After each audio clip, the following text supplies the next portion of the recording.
Bonsoir, j'espère que tout le monde va bien. Voilà, 20h30. Avant l'heure, c'est pas l'heure. Oui, on commence à l'heure, Bezrat Hashem. Alors, j'espère que vous avez passé une bonne semaine. J'espère que vous avez fait les exercices. J'espère que vous avez essayé d'intégrer réellement les messages qu'on a dit la semaine dernière, parce qu'ils sont tellement forts, tellement importants. Et quand je vous demande de faire des choses, moi aussi je l'ai fait, ne vous inquiétez pas, on est ensemble dans le même bateau. Et on a tous, Baruch Hashem, des enfants qui sont bien agités et avec beaucoup de qualité. Et c'est pour ça que c'est impressionnant de voir la différence. C'est impressionnant de voir la différence, mais quand même, je vais commencer avec une toute petite histoire que une parent d'élève a partagée euh, hier dans le cours qu'on a fait hier matin. Elle a dit, voilà, on a appris dans le cours, dans la formation d'être parent, comme quoi quand un enfant il nous parle pas correctement, il faut lui dire, on ne parle pas comme ça à maman. Et moi, ma fille, comme ça, elle raconte, elle a 16 ans, 17 ans, je lui ai dit ça au téléphone, elle m'a raccroché au nez. Alors, c'est bien beau votre idéologie, votre manière d'enseigner, mais je ne sais pas, la réalité, elle est autre. Et la réponse, elle est très simple. Déjà, votre fille, elle a 17 ans. Ça veut dire que l'éducation, il ne commence pas à 17 ans. Il ne commence même pas à zéro. Il commence quand nous, des années avant notre mariage, comme on va voir dans ce cours, il y a déjà un travail intérieur que nous, on doit faire. Ça veut dire qu'il commence des années déjà avant que les enfants sont nés. Maintenant qu'ils sont nés, Baruch Hashem, on remercie Hashem. Mais il faut comprendre comme quoi, en vérité, il y a deux choses, comme je dis. Premièrement, il y a un travail déjà qui est un travail, comme on dit, long mais court, parce que ça prend du temps, mais court, mais après que tu l'as vraiment mis en place, tu vois un changement incroyable. Et deuxièmement, comme j'ai dit, l'éducation, c'est répétition. Répéter, répéter, répéter. C'est pas en une fois que tu as dit à ta fille, on ne parle pas comme ça à maman, que ça va marcher. Et à part ça, il y a un temps à le dire. Il faut que l'enfant il a ressenti que tu es persuadé de ce que tu dis, que tu es cohérent, que c'est légitime. Bonsoir. Que pas, Stam, tu dis des phrases, mais tu ne penses pas réellement à ce que tu dis. Et réellement, tu penses réellement à ce que tu dis, qu'un enfant ne parle pas comme ça à ses parents. Si pendant 17 ans, tu l'as laissé parler comme il veut, et tu l'as laissé, ça veut dire qu'il voyait qu'il n'y avait aucun problème. Et là, tout d'un coup, tu dis ça, mais tu n'es pas très sûr de toi. Eh bien, on est bien d'accord que ça ne va pas faire un effet à l'enfant. Bonsoir. OK. Alors, après qu'on a compris la petite histoire que j'ai ramenée, on va faire en une minute ce qu'on a fait la semaine dernière, ça fait 2 semaines, l'idée essentielle qu'on a vue dans les cours d'avant. On a dit comme ça. Premièrement, il faut savoir que l'éducation, eh bien, elle doit être d'une façon très très simple, de voir l'intérêt de l'enfant avant notre intérêt. Chaque décision qu'on prend, on a ramené l'exemple, elle pleure pour une sucette, tout le monde te regarde et il dit regarde le parent qui n'écoute pas son fils, etc. La réponse et la question que tu dois te demander, c'est pas est-ce que je dois lui donner ou pas, mais est-ce que ce que je vais faire, ma décision sera pour son intérêt ou pour le mien. Si je le donne à sucette pour mon intérêt personnel, que pas tout le monde va dire regarde, la fille arrête pas de pleurer et lui, papa, il est dur avec elle, ou bien je veux du calme, alors je la donne à sucette, alors tu as tout perdu, tu n'es pas dans la bonne voie. La question que tu dois te demander, c'est est-ce que pour son intérêt, il faut que je lui donne ce qu'elle me demande. Et quand tu vas commencer à réfléchir de cette façon, automatiquement, les choses vont commencer à prendre de l'ordre et la structure elle va commencer à être mise dans la maison. Deuxièmement, on a dit comme quoi, après qu'on a vu l'intérêt de l'enfant, faut aussi voir du côté du parent. Pour l'intérêt de l'enfant, il faut que le parent soit un parent, que le papa soit un papa, que la maman soit une maman, c'est-à-dire, hiérarchiquement parlant à la maison, on n'est pas au même niveau. Tu ne me parles pas comme tu veux. Pas parce que tu ne me parles pas comme tu veux, mais parce que la Torah et la Kadosh Baruch Hu, il a mis en place que moi je suis ton papa. Et si moi je suis ton papa, ça veut dire que j'ai la possibilité d'être ton papa. C'est Kadosh Baruch Hu qui m'a choisi. C'est pas moi qui ai été choisi, c'est lui qui m'a choisi en tant que papa. C'est quelque chose de spirituel, quelque chose de mystique. Ça veut dire qu'en réalité, j'ai toutes les forces pour pouvoir en effet t'éduquer. Mais, bien sûr, il faut apprendre. Et deuxièmement, il y a une structure à mettre à la maison. Pour que je vais avoir réellement la possibilité de t'enseigner et de t'éduquer et de pouvoir te mettre dans le bon chemin, il faut que je suis un parent. Il faut que je suis un papa, il faut que je suis une maman. C'est-à-dire, il faut que l'enfant, il ressent qu'il a une autorité à la maison. Il ne fait pas ce qu'il veut, il ne parle pas comme il veut. Alors, on va voir aujourd'hui, c'est pas directement dès qu'il est petit, quand il est petit, il ne sait pas encore une fois, parce qu'on va voir aujourd'hui, Aïr Péré Adam Ivaled. L'enfant est né comme un petit âne sauvage. Et nous, aujourd'hui, on va essayer de réfléchir réellement, après qu'on a compris ces deux éléments tellement importants. Premièrement, de regarder tout le temps l'intérêt de l'enfant. Et deuxièmement, que le parent, il a son autorité de parent. Et un parent, il a son enfant. Un parent, son enfant, quand il lui dit quelque chose, il ne dit pas donne-moi ci, donne-moi ça. Il y a une manière comment parler aux parents, comme on l'a vu la semaine dernière. Shlomo Gansri, dans Question Shulchan Aruch, il dit quand un enfant il parle aux parents, bien sûr, c'est basé sur le Shulchan Aruch, sur la Gemara et sur la Torah, Kabet, Avicha, Timecha, c'est quoi le respect? Quand il voit son père faire quelque chose que peut-être il n'est pas exactement, il ne doit pas faire, il ne doit pas dire, oh, c'est interdit. Non, il ne dit pas ça. Il dit, est-ce que c'est possible qu'on a vu ça dans la Torah, que c'est interdit de faire en mode question? Et quand tu demandes en mode question, en vérité, eh bien, ça montre que tu respectes, comme des élèves qui respectent leur rave, etc. Mais après qu'on a vu tout ça, la question, elle est, quels sont les objectifs? Avec ces moyens qu'on a maintenant, il faut savoir comment éduquer les enfants, c'est-à-dire, qu'est-ce qu'il faut mettre à l'enfant? En d'autres mots, comment faire en sorte que l'enfant, réellement, il va savoir où aller et quel est notre devoir en tant que parent pour pouvoir, en effet, les orienter vers le bon chemin. En d'autres mots, la question, elle est très simple. Quel est l'objectif qu'un parent il doit mettre à son enfant? C'est très intéressant parce que nous, des fois, on ne sait pas exactement est-ce qu'il faut être trop gentil ou des fois est-ce qu'il faut être strict. Comment exactement mettre les yehadim, c'est-à-dire les objectifs. Alors aujourd'hui, on va commencer le sujet, c'est-à-dire, Bezrat Hashem, il va y avoir plusieurs cours sur ce domaine, mais on va déjà commencer avec une histoire très intéressante. Pour savoir réellement quel objectif mettre et comment atteindre nos objectifs. Il y a une manière comment le faire. On va commencer avec une histoire réellement assez extrême, assez radicale. Et on va demander aussi à fermer les micros pour celui que le micro il est ouvert. Le texte 1, c'est une histoire très intéressante. Bechavod.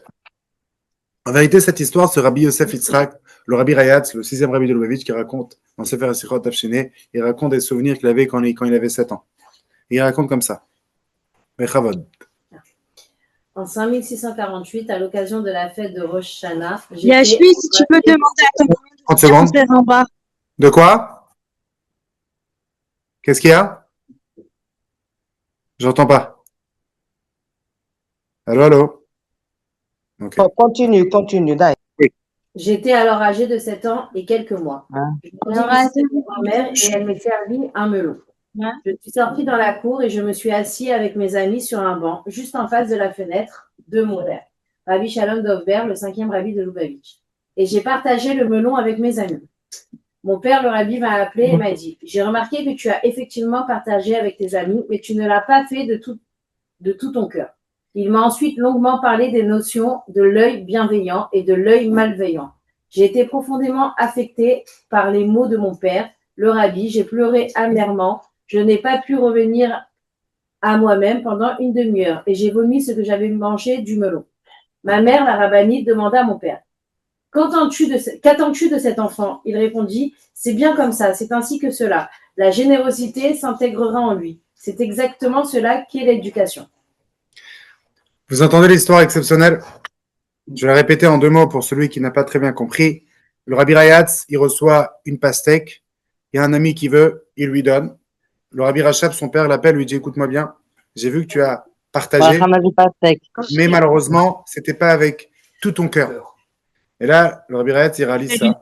Et il commence à pleurer pendant une demi-heure. Et après, il revomit tout ce qu'il a mangé. Et là, la maman, elle dit « Oh, mais c'est pas gentil. Qu'est-ce que tu veux de l'enfant ?» Et là, le papa lui dit très très bien, comme ça, regardez dans les mots, Bechavod. Mon père, le rabbi, m'a appelé et m'a dit « J'ai remarqué que tu as effectivement partagé avec tes amis, mais tu ne l'as pas fait de tout ton cœur. C'est exactement cela qu'est l'éducation. » Et mon papa, il dit à maman, oui, c'est bien que je l'ai parlé de cette façon, comme ça, réellement, je vais inculquer chez lui ce bon caractère. Et le Rabbi Rayatz, il dit, c'est exactement ça l'éducation. Et la question que je vais vous demander aujourd'hui, c'est qu'est-ce que vous pensez sur cette histoire? Est-ce que réellement vous vous identifiez avec cette histoire ou pas? Alors, docteur Assued, qu'est-ce que vous en pensez? Désolé, on demande aux médecins leurs avis. Hein? Oui? Le bon point, c'est qu'il a déjà fait positif, c'est qu'il a déjà trouvé il a commencé par le bon point. Très très bien. Tu as effectivement partagé. Très très bien. Il n'a pas dit tu as fait de mauvais cœur, il a dit tu as partagé. Très très bien. Waouh! Je répète pour ceux qui sont en Zoom. Il nous dit que déjà, c'est intéressant de voir que le papa, il dit pas, ah, t'as pas bien fait, ça c'est pas bon. Il a commencé déjà par le bon point, par le bon point. Tu as partagé, c'est très bien.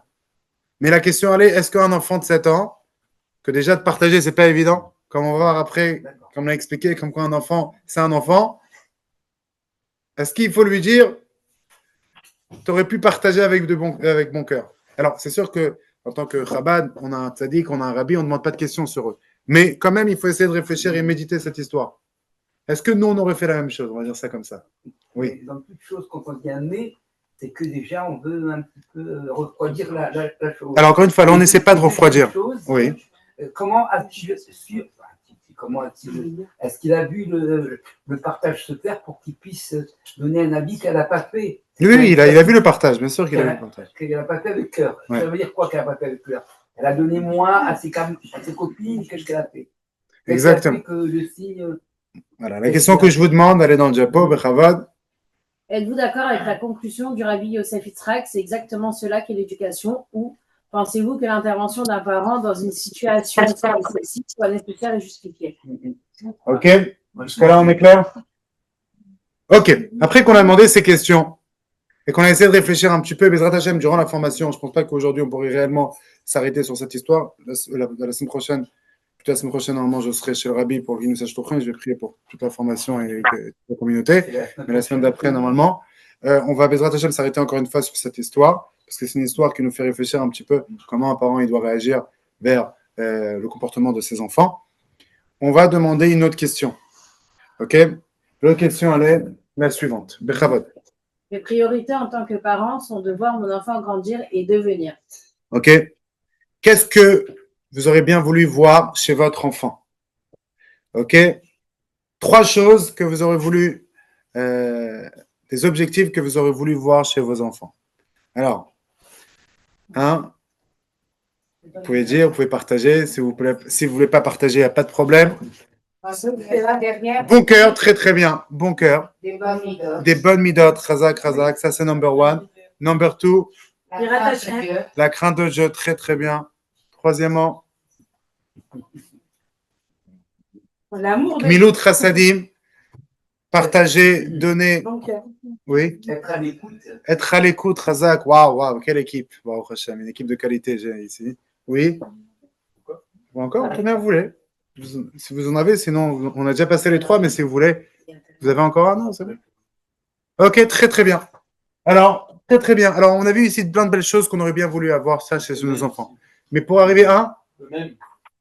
De quoi? Eux-mêmes. Qui deviennent eux-mêmes. Très très bien. Ça, c'est la plus belle, je pense.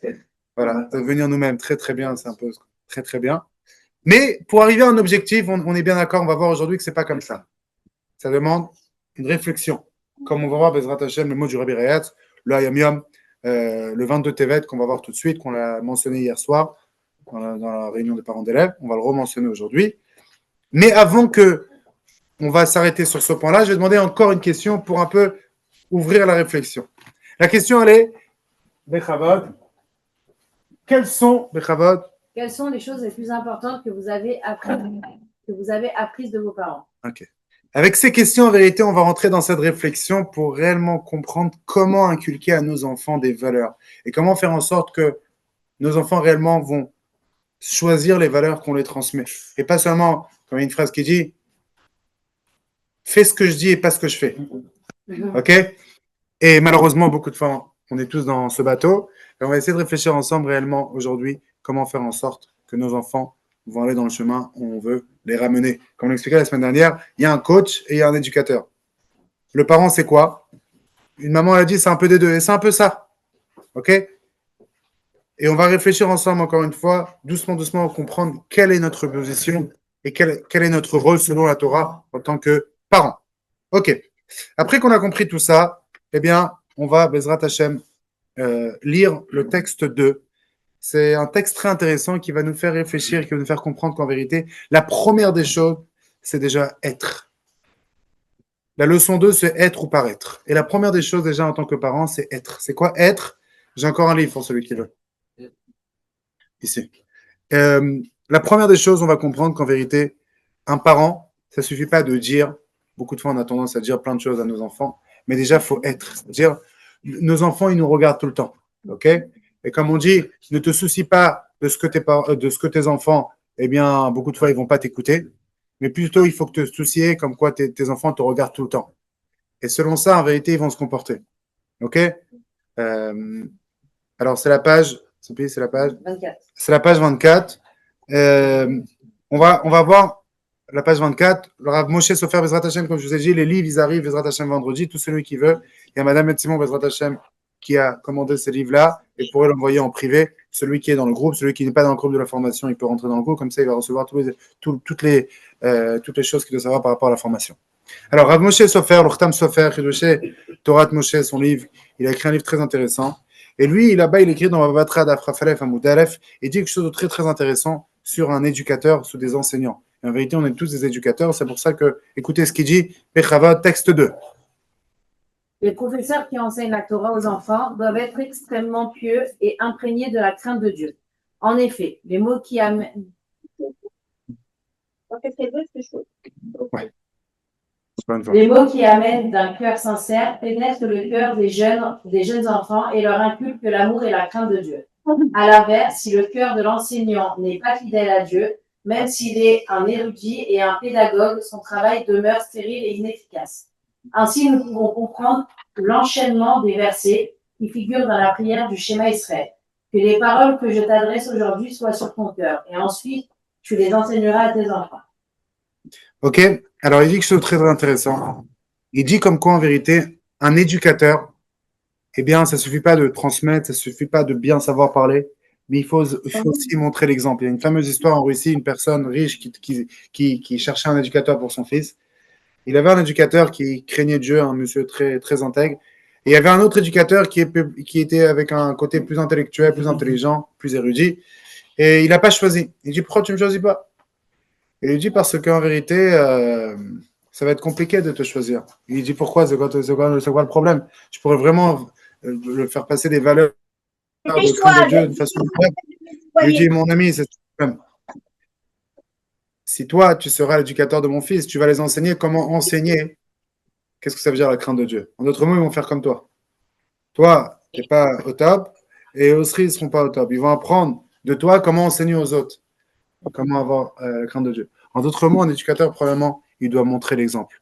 Et une personne, c'est pour ça que c'est écrit Vayot Dvarim Haele, Asher Anochim Etzavecha Yom Alevavecha, et après Vishinantam Levanecha. Déjà, ça doit être dans ton cœur, et après, tu peux enseigner. Et une personne, Chas Shalom, qui transmet des messages et il fait le contraire, eh bien, il appelle ça Melachto Remia ou Machrivanar. Il va détruire l'enfant. Okay, c'est pour ça que la première des choses, c'est déjà être, c'est-à-dire déjà montrer l'exemple à nos enfants. Maintenant, on va ramener deux histoires très intéressantes sur ce domaine. Premièrement, c'est l'histoire classique de Yosef Hatzadik. Tout le monde connaît l'histoire de Yosef Hatzadik. Yosef Hatzadik, à l'âge de 17 ans, il se retrouve chez la femme de Potiphar, chez Potiphar. Et tout le monde connaît son histoire. Un enfant, généralement, comme ça, il finit traumatisé dans un asile de fous. Et lui, Baruch Hashem, il a dévoilé des forces intérieures incroyables, malgré toutes les trahisons qu'il a vécues durant sa vie. Et il est arrivé chez Potiphar. Et il devient là-bas très important, parce qu'il était très intelligent, il avait toutes les qualités, talentueux, etc. Et là, la femme de Potiphar, pendant longtemps, elle vient pour le séduire. Et elle essaye, et ça ne marche pas. À un moment donné, c'est écrit, il arrive, la Sot Melarto. C'est quoi la Sot Melarto? Alors, Rachid dit deux explications. Mais une des explications, c'était quoi? En effet, pour fauter. Parce qu'ici, en face d'elle, elle avait une femme très, très importante, une femme qui avait du pouvoir, une femme qui avait des forces de la faire du mal. Et en effet, c'est ce qu'elle a fait à la fin, elle est rentrée en prison. Et une très jolie femme. Et malgré tout cela, à la fin, qu'est-ce qui s'est passé? Regardez dans les mots de la Gemara. Alors, déjà, comment l'expliquer? L'essentiel, c'est donner l'exemple. Donner la bonne exemple. OK. Si on veut, pour 2025. OK. Et là, la Gemara nous raconte comme quoi Joseph, il est en Égypte. Et Ravuna, il dit dans Bereshit Rabbah, comme quoi il a vu texte 3, Bechavod. Il vient, il a presque fauté. Et là, qu'est-ce qui se passe? Ravuna, regardez, c'est très intéressant ce midrash. Parce que il y a une partie qu'on ne connaît pas. Bechavod. Ravuna a dit au nom de Rav Makné, il a vu le visage de son père, Jacob, et son sang s'est immédiatement refroidi. Vous imaginez la force des valeurs que les parents l'ont transmis. Son père Jacob, il lui a jamais dit, dans le cas où tu arrives dans cette situation, non. Le fait que son papa Yaakov était un tzaddik gamour, comme on dit, c'était Merkava et l'opposé. Eh bien, qu'est-ce qui s'est passé? Directement, il voit son père, Sinen Damo, c'est-à-dire que son sang s'est refroidi. C'est-à-dire la force, quand un papa, il a un être, il a une puissance de crainte de Dieu, il a une puissance de clarté, de Hirat Shamayim. Et il y a une autre explication elle est moins connue parce qu'elle n'est pas rapportée dans la Gemara et dans Rashi, en Sota. Rab Menacha Beshem Rabbi Ami, qu'est-ce qu'il dit? Rabbi Menachama Beshem Rabbi Ami. Il dit au nom de Rabbi Ami, il a vu le visage de sa mère, Rachel, et son sang s'est immédiatement refroidi. Imaginez? Sa mère, ça veut dire que son père et sa mère. En face de lui, qu'est-ce qu'il a? Il a l'exemple de ses parents. Mais ce n'est pas ce que ses parents lui ont dit, c'est ce que ses parents étaient. Et malgré qu'il a 17 ans, personne ne le voit. Il est perché là-bas. Il a toutes les raisons pourquoi trébucher. Boum, il se rappelle de ses parents. Non, il m'a regardé ici. Va là-bas, mets ton pyjama, laisse-moi écouter mon cours. C'est pas pour les enfants, c'est pour les adultes. Exceptionnel. Ici. Alors, on entend une manière comment parler à ses enfants. Est-ce que c'est la bonne ou pas? On va parler de ça la semaine prochaine. Ok. Alors ça, c'est une façon positive. Maintenant, on va voir de l'autre contraire, de l'autre côté. Après, on va voir au milieu. C'est très intéressant comment les valeurs y passent aux enfants. C'est vraiment pertinent. Regardez ce que la Gemara dit dans Souka Daf Mem Vav Amud Bet. Elle dit la chose suivante. Texte 4, Bechavod. On ne dit pas à un enfant que l'on va lui donner quelque chose si on ne va pas tenir sa promesse. Agir de la sorte équivaut à lui apprendre à mentir. Ok. Tu dis à ton fils un truc et après tu n'accomplis pas, eh bien tu vas l'apprendre à mentir aussi. Il faut faire très très attention, c'est facile de parler. Ok. Tenir ses promesses. Ne pas tenir. Hein? Ne pas tenir les promesses. Faites à son enfant.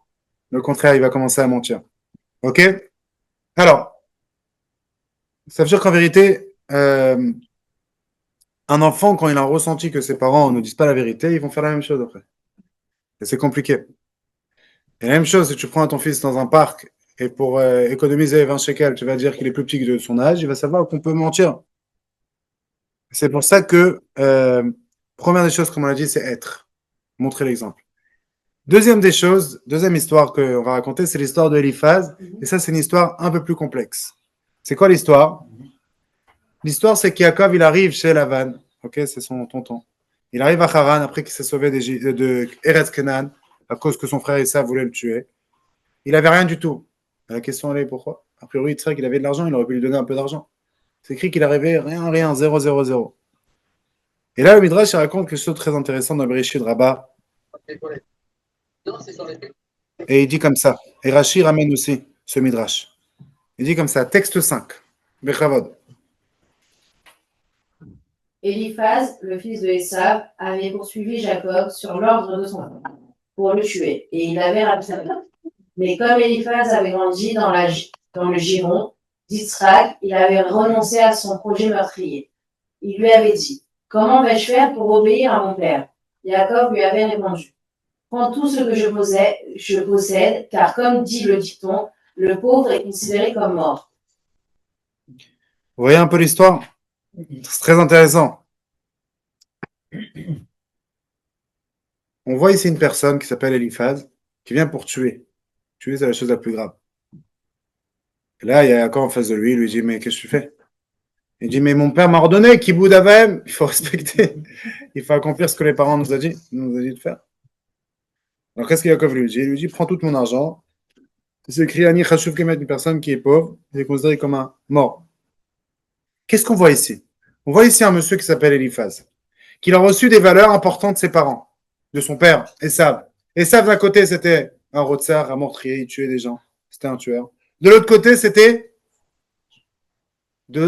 quoi? C'est une personne qui respectait ses parents. Esav, il avait cette mitzvah de Kibbutz Avayim, qu'on le veuille ou pas. Qu'est-ce qui s'est passé? Son fils, il a reçu les mêmes valeurs. D'un côté, il vient pour tuer. Ah, mais qu'est-ce que tu fais? Mais c'est mon père. Eliphaz.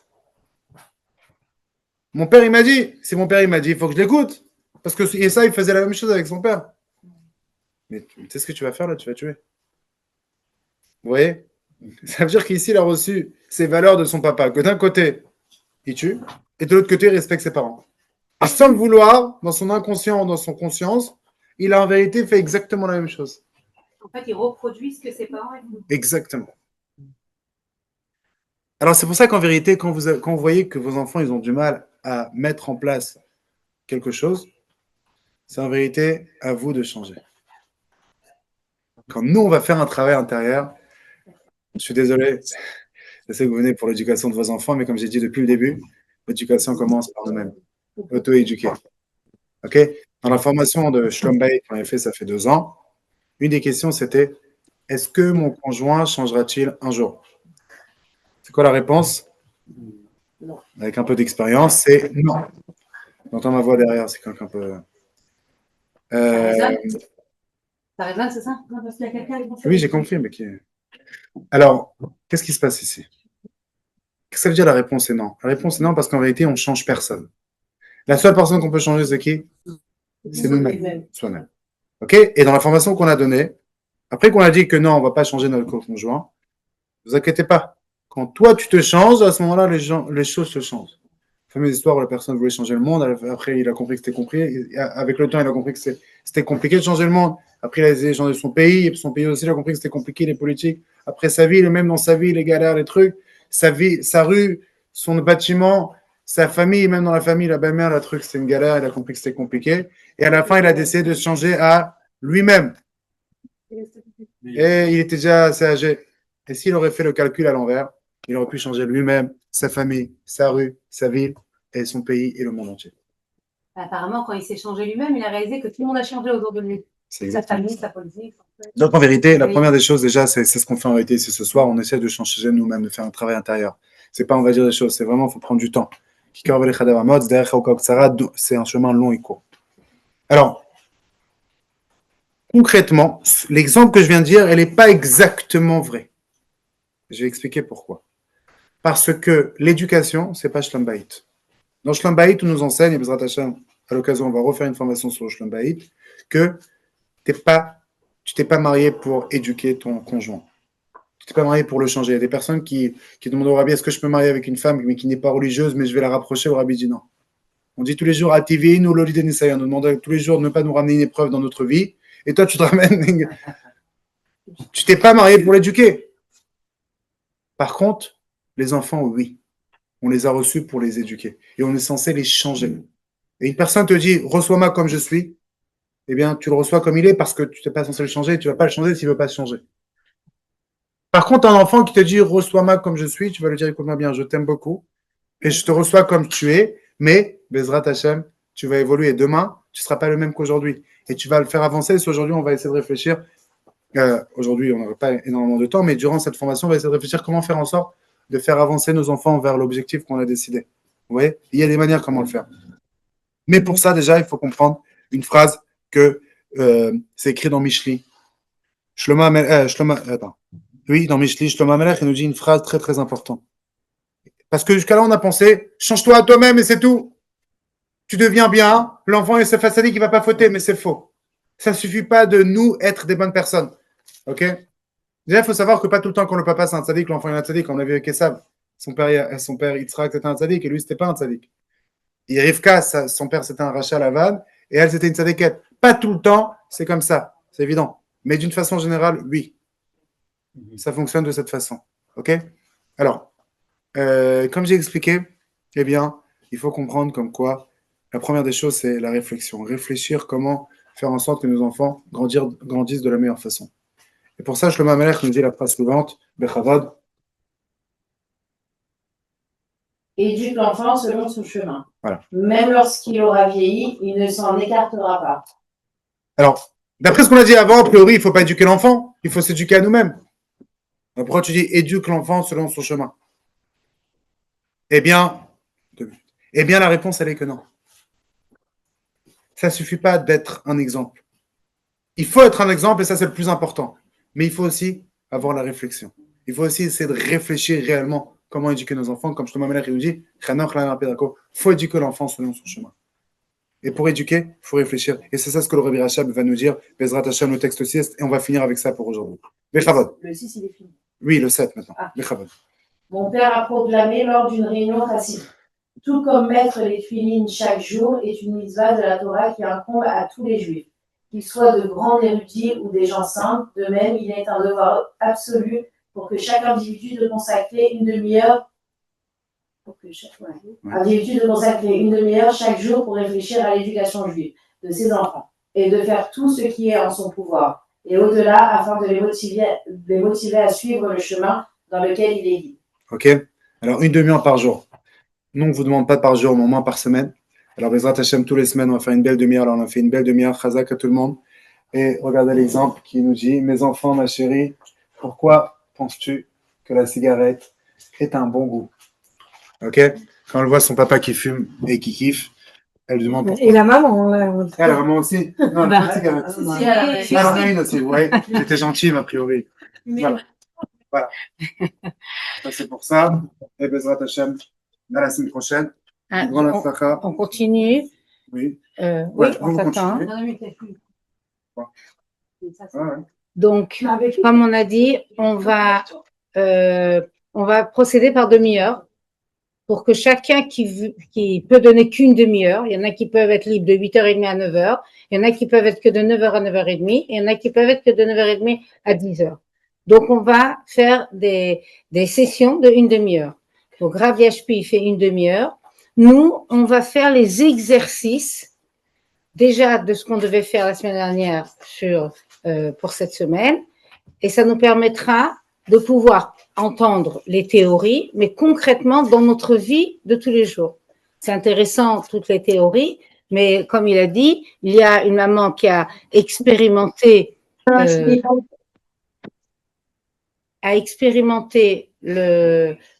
que le Rav a dit, et dit, vous avez dit, chez moi ça marche pas, d'accord? Alors, moi aussi, quand je prends mon ordinateur et qu'on m'a donné une recette, un mode d'emploi, etc., je ne sais pas pourquoi c'est moi chez moi ça.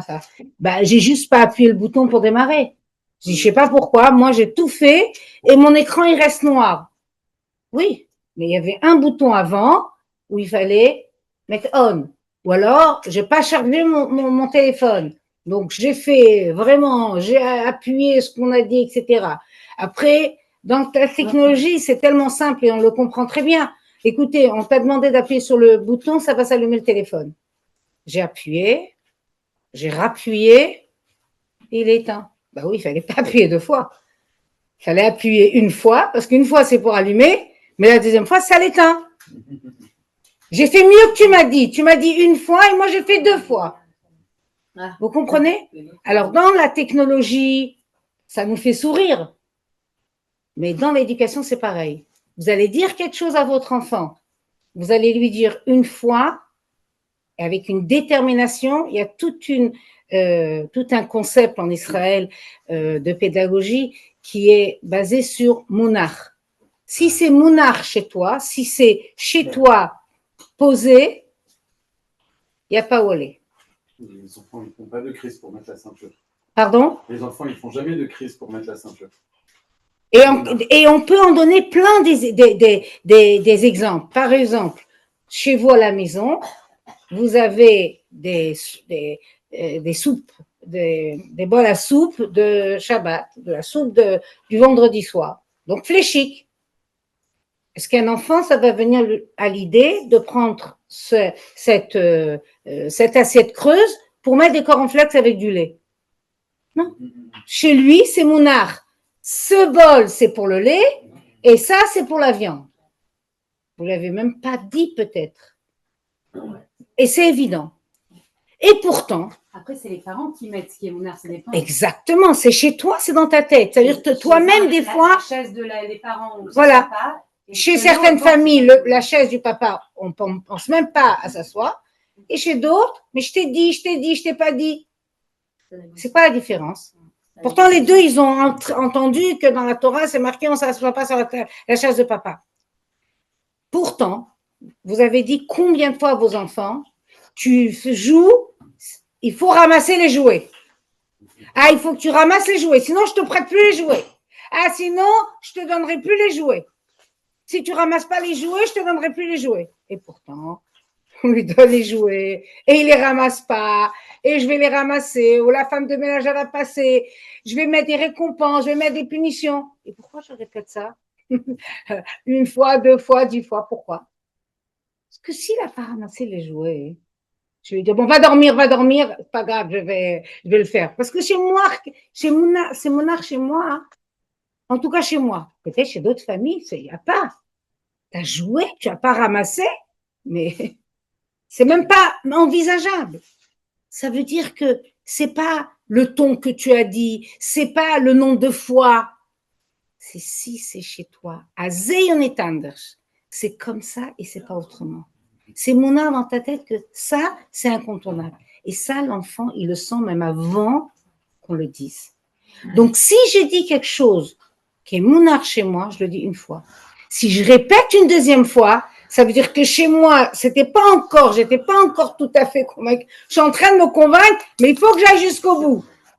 Mais je suis encore au stade où moi, je suis en train de me convaincre. Et l'enfant, il le sent. C'est pas grave, hein, parce que hier, c'était pas mon art, aujourd'hui, ça va avec mon art. C'est pas très grave. Mais il faut savoir que le problème, il vient pas parce que je l'ai pas dit 10 fois. Au contraire. J'ai allumé mon téléphone, il est allumé. Si je rappuie, il s'éteint. J'ai dit quelque chose, c'est évident, je répète pas.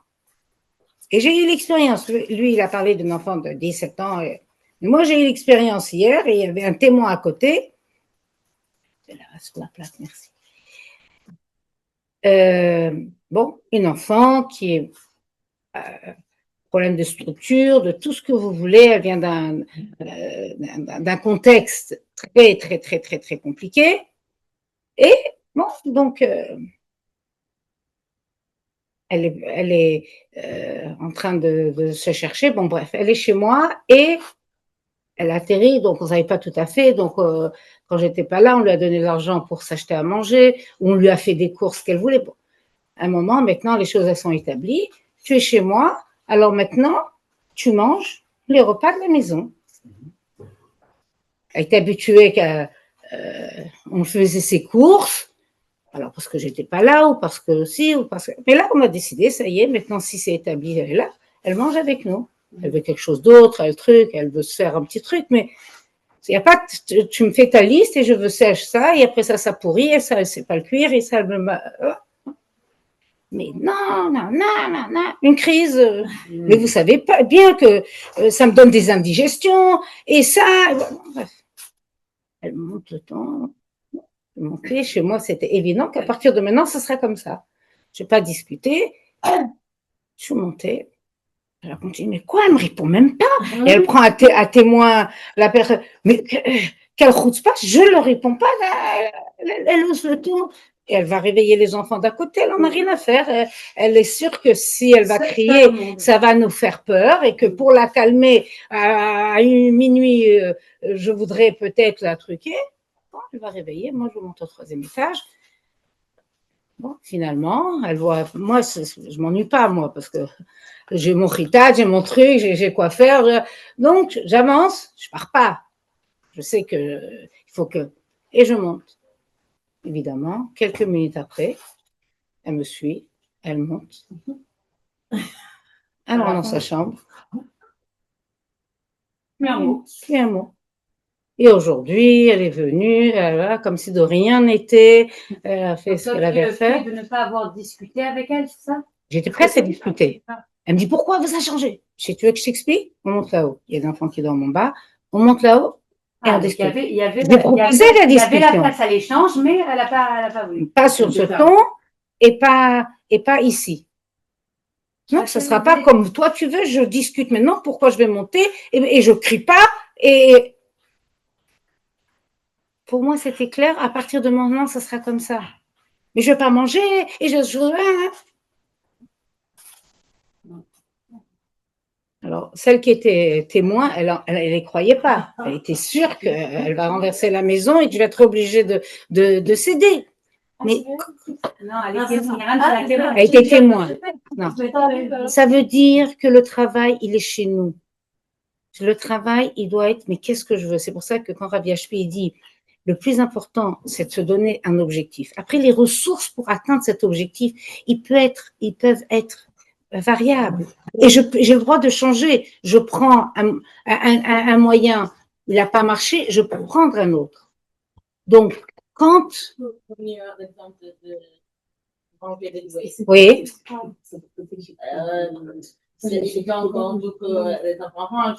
Vous voulez donner le micro parce qu'ils ne vont pas entendre.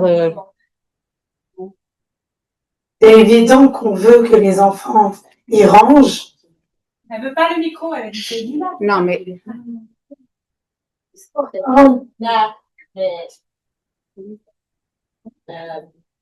Mais je vais répéter il y a une circonstance que voilà, ça va passer un peu pas de choses plus importantes. C'est pas doit répéter une autre fois qu'il range. Très bien. Alors En vrai, oui. Bah oui, ils ont joué, j'ai pas vu leur passer. La chambre elle est en balagan, mais je veux qu'ils dorment maintenant. Très, très bien. Sinon, en fait, il y a un qui joue et l'autre continue, mais Ah oui, en plus, c'est pas moi qui ai joué, c'est lui qui fait son guitare. Le premier qui a joué est déjà parti. Maintenant, c'est le deuxième qui joue.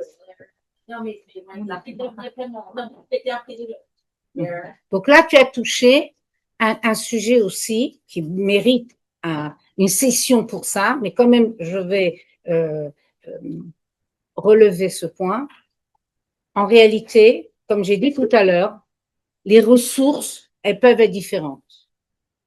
Il y a harbe drachim, mais l'objectif, les valeurs, ce qui est essentiel, ça, c'est quelque chose qu'il faut préserver. Ça veut dire, on ne peut pas tout demander à un enfant. Donc, l'enfant, il doit savoir que, par exemple, je donne sur un autre contexte, après on va essayer de le mettre sur les jouets.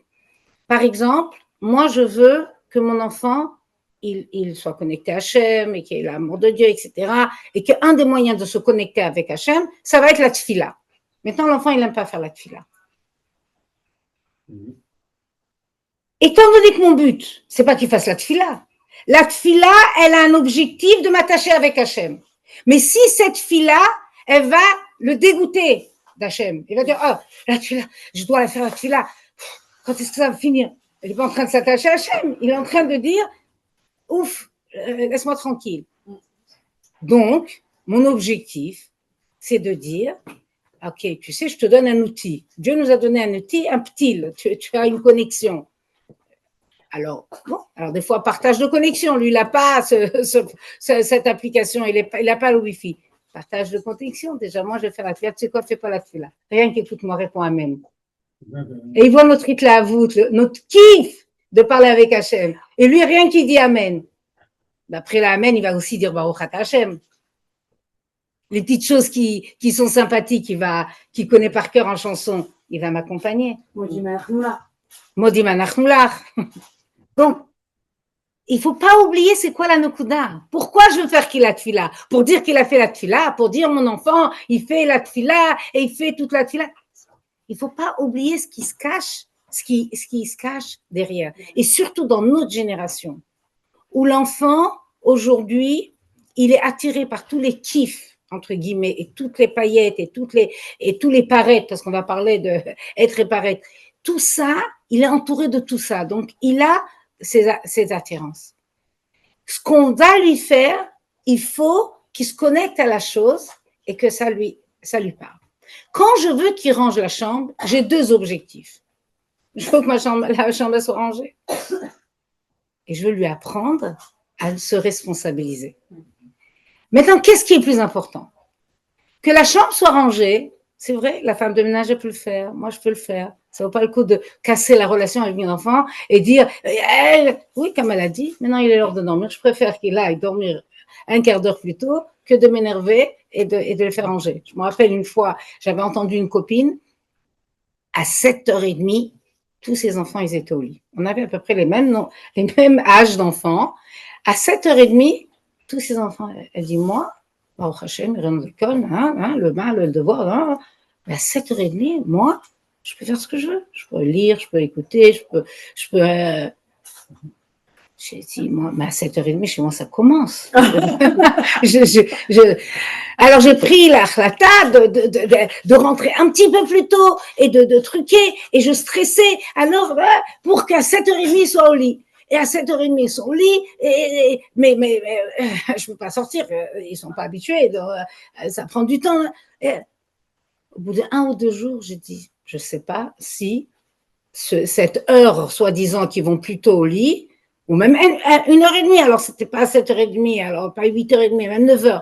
Je me suis rendu compte que 7h ou 7h30 de stress pour atteindre cet objectif, il était bien moins efficace que soi-disant ils vont dormir plus tôt. Alors je dis, je vais avec mon rythme et je dis, oui, ils doivent dormir plus tôt. On va mettre les conditions pour ça, mais on ira dormir sereinement et tranquillement, même si c'est une demi-heure plus tard et même si c'est 1 heure plus tard. Donc, dans chaque action, il faut regarder l'objectif. Qu'est-ce que je veux?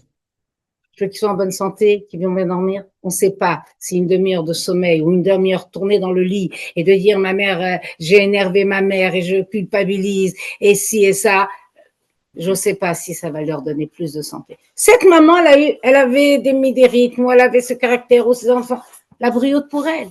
Mais ça ne correspondait pas à ma vie, à mes enfants, à mon rythme. Donc, il n'y a pas de technique ou de ressources Torah Moshe. Il n'y a pas. Mais par contre, les objectifs, ça, qu'un enfant, il soit serein, qu'un enfant, il soit joyeux, heureux, ça, c'est primordial. Comment y arriver? Tu te débrouilles. Tu mets de la musique, tu chantes, tu danses, tu leur donnes des bonnes choses. Il y a un papa, je fais la tefila avec des filles de 3e, 2e, 1re terminale. Un papa de 1re qui a l'âge de terminale, sa fille, elle me dit, ah là là, ma fille, elle m'a raconté que après la tefila, vous leur avez donné un petit goûter parce qu'elle a bien fait sa tefila. Vous imaginez? Maintenant, le goût de la tefila, il a pris un goût d'un goûter. Des grandes filles. Au début, je me dis, écoutez, après la tefila, ils sortent tellement tôt à savoir qu'ils vont manger un petit jus ou un petit gâteau. Bon, l'enfant, il est content qu'on a reconnu qu'aujourd'hui, il est en train de faire cette tefila avec plus de kavana. Il était à l'heure. Un petit truc. La grande fille de 18 ans, elle partage avec son papa le rave de telle et telle communauté. Ah là là, la morale a remarqué, j'ai bien vu ma tefila et en plus, elle m'a donné un petit truc. C'est-à-dire qu'on ne peut pas imaginer comment, émotionnellement, les choses qui donnent un kiff, etc., fait atteindre l'objectif que je veux que ça soit. Et ça, c'est un but en soi, de réfléchir quelles ressources pour m'assurer que j'atteins cet objectif. J'ai un objectif. Mais regarde si la ressource que tu mets en place, elle t'emmène à cette ressource ou elle t'emmène ailleurs. Donc, quand on va vouloir que les jouets soient arrangés, si c'est que pour que la maison soit arrangée, ils peuvent. Mais si c'est... Oui, alors ça, on ne va pas le faire quand je suis fatiguée ou quand eux, ils sont fatigués. Et c'est un entraînement. Et l'enfant, il est content quand ces jouets ils sont rangés, quand il les retrouve, etc. Ça veut dire que l'enfant, il y a le tor ishi. Chaque chose, plus il est petit et plus tout ce qu'on fait, on doit s'assurer que c'est reconnecté avec lui.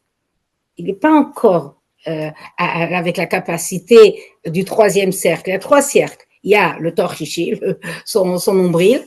Il y a ce qui est autour de lui, sa famille, ses amis, ce qui touche lui. Et il y a le monde extérieur. Donc, l'enfant, quand c'est son jouet, il va le retrouver, il pourra le truc. Ça aussi, ça va l'attacher avec l'envie de le ranger. Mais dans l'éducation, comme on a dit, c'est la répétition. Quand ça devient un rituel, c'est comme ça. On joue et on range. Ça devient un rituel. Mais quand c'est pas toujours comme ça, parce qu'on a, encore une fois, pas parce que Chas Shalom, c'est pas important pour nous, mais parce qu'on a d'autres priorités. Et quand on va dire j'ai le temps ou j'ai pas le temps, c'est le temps, il est pareil pour tout le monde. Est-ce que c'est une priorité ou c'est pas une priorité? Et c'est vrai que, Baruch Hashem, quand les priorités dans une famille, sait réellement les choses profondes, alors les enfants, même si c'est pas exactement tip-top, les enfants eux-mêmes, ils sont épanouis et ils sont débrouillards et ils ont des initiatives, etc. Et des fois, quand c'est trop carré, l'enfant, il est tout le temps dans les limites de ce qu'on veut lui donner, alors ça peut coincer ou amoindrir le côté créatif et le côté d'épanouissement parce qu'il doit tout le temps rentrer dans des cases. Alors après, tout est une question de mesure. Et donc, pour revenir à ces jouets, si mon objectif, c'est que l'enfant, il apprenne à ranger, qu'il se responsabilise, etc., c'est un projet en soi. Donc, il y a des étapes. On commence, comment je vais le motiver à pouvoir faire quelque chose, et c'est vrai pour les jouets, c'est vrai pour ses études, c'est vrai pour tout. Pour motiver un enfant, d'abord, il doit être capable de le faire facilement. Quand j'arrive à faire quelque chose de facile et je réussis, c'est l'élément le plus stimulant pour réussir et pour continuer à faire la chose. Quand c'est difficile, ça me bloque. Et des fois, avant de commencer, j'ai peur de ne pas réussir, je vais dire, j'ai pas envie. C'est pas que t'as pas envie, c'est que t'as peur de ne pas réussir, donc t'as pas envie d'investir dans quelque chose où tu vas pas réussir. Donc, quand un enfant, il dit, j'ai pas envie, en vérité, 50% sûr, c'est j'ai pas envie d'échouer. C'est pas j'ai pas envie de le faire.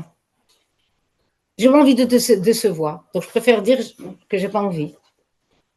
Donc, si un enfant, la première fois, le nouveau jouet qu'il aime, je l'aide à ranger et il voit comment ça se range et c'est facile et il y a un vrai endroit où le ranger et qui est accessible et qui sait que il aura envie. Moi, je peux vous parler d'une expérience personnelle. J'avais un petit élément dans mon bureau et bon, et 3 étagères et je posais et ça, évidemment, au bout de quelques jours, on prend et on remet, etc. Bon, un petit fourre-tout très mignon avec toutes sortes de choses. J'ai ma fille, au Hachem, qui, grâce à Dieu, je ne sais pas de qui elle a hérité, mais en tout cas, très structurée, très. Il y a un micro qui s'est ouvert, Mourassa. Elle me dit, maman, c'est très simple, je t'achète des petits caissons et tu mets des petites étiquettes et c'est très simple. Ok, elle m'a acheté des petits caissons, des moyens, des grands, des petits, elle m'a tout sorti là-bas. Et elle a mis, ça c'est les fourchettes, c'est les cuillères, ça c'est les serviettes en papier, ça c'est les dents. Voilà. Jusqu'à aujourd'hui, ça fait déjà plus qu'1 an. De temps en temps, je range un peu mieux, mais voilà. Et après, on a affiné, on apprend un autre élément pour faire avec séparer les fourchettes et les. Et je le fais. Parce que je sais où je vais le trouver, je sais où je vais le mettre, et je ne peux pas dire que je fais un effort. Ce n'est pas difficile, mais je n'avais pas les outils, je n'avais pas ces caissons. Ça veut dire que quand un enfant, on lui donne les outils, on lui donne et que c'est simple et qu'il a réussi, après, moi-même, j'ai eu des idées comment faire encore mieux. Mais parce que donc, quand un enfant, il voit que c'est facile de ranger parce qu'il y a des boîtes, parce qu'il y a une place où le ranger, parce que j'ai le temps pour ça, voilà, 5 minutes avant, etc. Alors, ça. Mais c'est pas une baguette magique. Je vais pas dire, mais l'autre, il a rangé, pourquoi t'as pas fait comme lui? Regarde dans sa maison, regarde comment ça se passe chez l'autre. Rien à voir. Maintenant, c'est pour moi, mon projet, c'est de pouvoir m'assurer que les enfants, ils rangent leurs jouets, qu'ils retrouvent leurs jouets, etc. Ça va être un talir et qui va être, voilà, la première fois, je vais faire avec eux et je vais faire les jeux faciles et je vais sortir qu'un jeu, etc. Et après, oui, ça va devenir une seconde nature. Ça va devenir naturel, même s'il n'est pas spécialement de nature ordonnée, etc. On a expliqué à la première leçon que les habitudes, elles sont quelque chose, Teva Nassé, Hergel Nassé Teva Sheni, l'habitude devient une deuxième nature. Et le Rabbi l'explique en vérité que les habitudes qui deviennent la nature sont plus difficiles après à changer que la nature elle-même. Je suis de nature désordonnée. Mais Hachem nous a donné des natures pour les arranger. Donc, je sais que mon travail, c'est de m'ordonner. Donc, je vais apprendre et je vais me travailler et je vais m'entraîner et jusqu'à ce que ça va devenir une deuxième nature. Je peux tout à fait changer ma nature parce que Dieu a donné des natures pour qu'ils soient bonifiés. D'accord? On est là pour Olam HaTikun. Maintenant, quelqu'un, même qui était structuré et ordonné, mais qu'il a vécu dans le désordre et il s'est habitué maintenant, et il s'est habitué comme ça, étant donné que c'est une nature qui s'est donnée lui-même et que c'est lui qui a créé cette nature, eh bien, changer, ça va être encore plus difficile. Parce que ce que Hachem il a donné, c'était pour être modulable. Mais ce que toi, tu as fait, tu l'as cristallisé. Alors qu'on croirait, ah non, mais chasse la nature, elle revient au galop. Non? L'habitude qui va s'installer devient une deuxième nature. D'où l'intérêt du chinour. D'où l'intérêt de faciliter la vie d'un enfant quand il a encore les muscles tendres, quand il est encore malléable et qu'on va lui donner des bonnes habitudes et qu'il va s'habituer à des bonnes habitudes, c'est des cadeaux et des cadeaux qu'on donne pour la vie entière. Parce que la nature de l'enfant, il est ce qu'il est, mais quand je vais lui donner des bonnes habitudes, eh bien, c'est un cadeau sur les choses qu'il n'aura pas besoin de travailler. Il y a assez de choses dans la vie à travailler et c'est un investissement qui démontre l'amour qu'on a pour l'enfant. Comme on a vu le dernier cours, je le fais pour moi ou pour lui. Est-ce que l'enfant, il m'appartient ou c'est un picadon d'Akadosh Baruch Hu? Donc, si j'aime vraiment un enfant, j'investis dans lui donner des bonnes habitudes. Et si je m'aime moi, ben, je cherche la facilité. Ben, quand il grandira, il comprendra. Et ben, ça sera ça Avoda. Et ben, il expérimentera sur sa peau, comme on dit. Oui, bien sûr. Ça va être très très difficile, mais à n'importe quel âge, on peut tout recommencer. Mais à quel prix? Donc, quand un parent, il aime son enfant, alors il investit pour lui donner des bonnes habitudes, des bonnes midotes. Quand un enfant, il voit dans la vie de tous les jours des petits exemples de rien du tout, oui, qu'est-ce qu'il y a entre des enfants? La concurrence, la jalousie, pour m'en jouer, et la première tendance qu'on a vis-à-vis d'un enfant, surtout quand un plus grand, un plus petit, oh, laisse-le, il pleure, donne-lui. C'est ce qu'on dit. Quand on pleure et qu'on est petit, on a tout ce qu'on veut. Et le grand, il doit céder parce qu'il est grand, mais je l'éduque bien, et qu'il doit être mevater, qu'il doit être... Mais l'enfant, qu'est-ce qui retient de là? En vérité, je fais ça parce que c'est plus facile. On ferme la bouche au bébé, et le grand, il est obligé de comprendre, mais l'enfant, il voit bien que c'est pas juste. C'est mon jouet. L'enfant, il va me le casser, ou il va me prendre, ou on va me le déposséder. Pourquoi? Mais si je fais un travail et je dis au petit, tu sais, c'est à lui, hein, ce jouet, il a reçu, il a mérité, ou à tout là, hein, dans l'anniversaire, peu importe. C'est son jouet à lui. D'accord? Maintenant, si tu lui demandes très gentiment, bah, lui, il aime faire Avat Israël, il a envie de faire venir Mashiach, il a envie de faire une mitzvah. C'est à lui. Alors, si tu lui demandes très gentiment, peut-être qu'il va te le prêter, si tu fais très attention.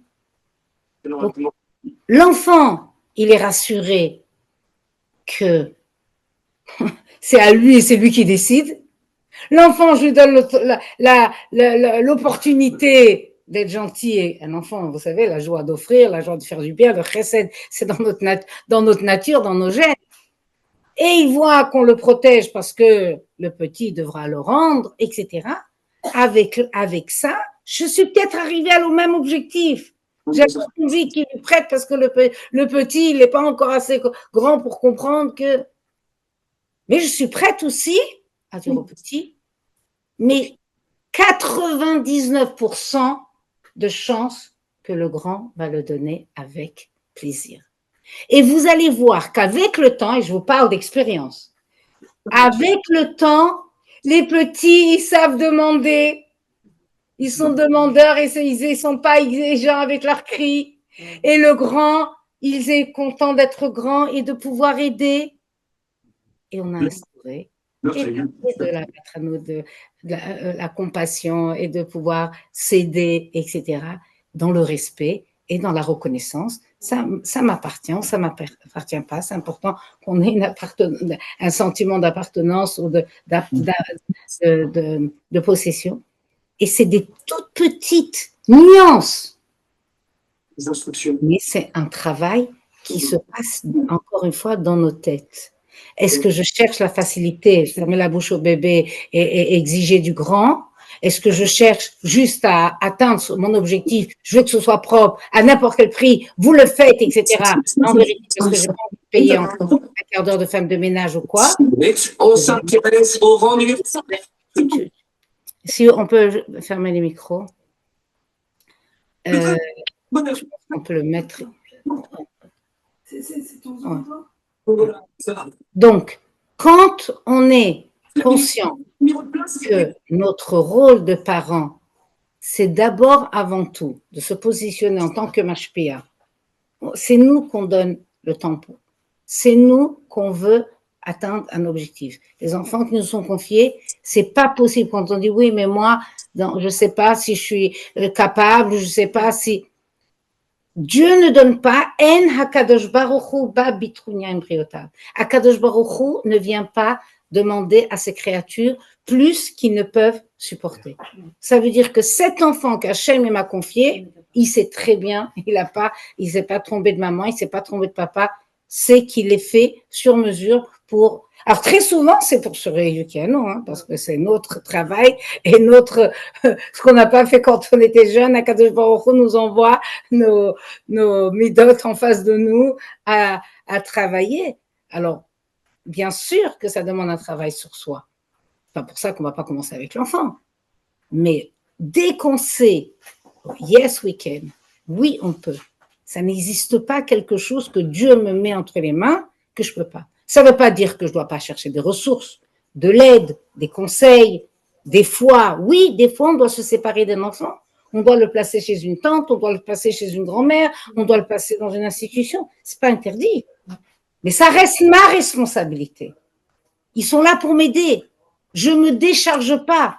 Comme je ne me décharge pas sur une mora ou sur une école. Écoutez, c'est vous les enseignants, ils sont plus avec vous qu'avec nous. Et c'est oui, bien sûr.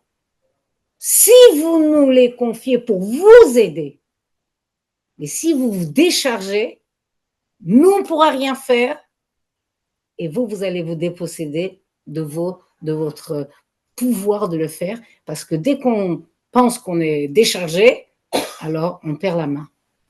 Les parents restent responsables même s'ils prennent tous les aides possibles, imaginaires, qu'ils soient pédagogues ou médecins, etc.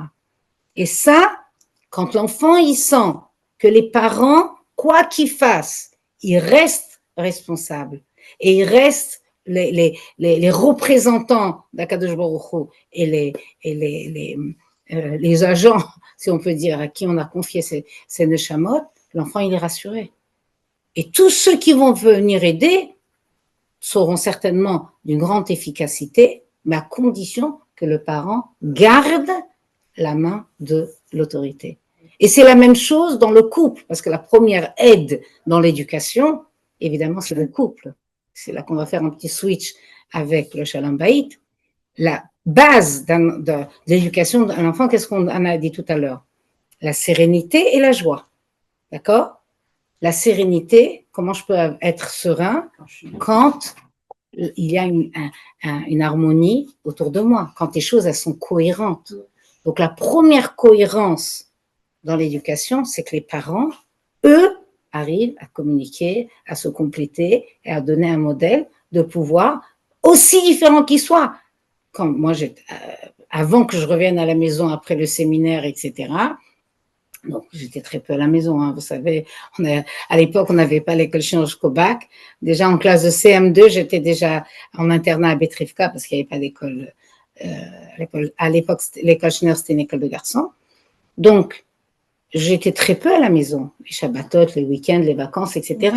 Mais quand je suis revenue à la maison après mon séminaire et que j'étais déjà à la maison et j'étais seule à la maison parce que toutes mes sœurs étaient mariées et que mes frères ils étaient à la yeshiva, d'un coup je me suis retrouvée fille unique et j'étais déjà adulte et je travaillais à l'école avec mes parents, etc.